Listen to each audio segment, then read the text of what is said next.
இன்றே டவுன்லோட் செய்து உங்கள் ஃபேவரட் ஷோக்களை என்ஜாய் பண்ணுங்க. யார் என்ன சொன்னாலும் எவ்வளவு வாக்குவாதம் பண்ணாலும் இந்த ஸ்டேட்மெண்ட்ஸ்ல மாற்றம் இருக்காது. செத்து போன லக்ஷ்மி எப்படி திரும்பி வருவான்னு நினைக்கிற? எனக்கு சுத்தமா புரியல. டாக்டர் சொன்ன விஷயத்த கேட்டீங்கல்ல? பெரிய பெரிய கண்ணு, மாநிறமா இருந்தா, புடவை கட்டி இருந்தா, இது எல்லாமே அந்த லக்ஷ்மியோட அடையாளம் தானே? சரி, ஓகே. இப்ப இங்க லக்ஷ்மி வரலன்னு ப்ரூவ் பண்ணணும், அவ்வளவுதானே? இப்பவே ப்ரூவ் பண்றேன். எப்படி?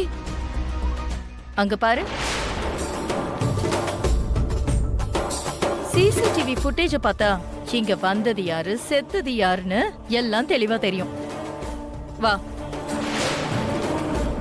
எக்ஸ்கியூஸ் மீ, நாங்க சிசிடிவி ஃபுட்டேஜ பார்க்கணும். காட்ட முடியுமா? சாரி மேடம், அதுக்கு டாக்டர் பர்மிஷன் கொடுக்கணும். நாங்க யார் தெரியுமா? Lucky group of industries company family members. எங்களுக்கு பெர்மிஷன் வேணுமா? அது மேடம், நாங்க மனசு வச்சா இப்பவே உன்னை வேலையை விட்டு தூக்க முடியும். உன் வேலை போகணுமா இல்ல ஃபுட்டேஜ காட்டுறியா? ஒரு நிமிஷம் மேடம்,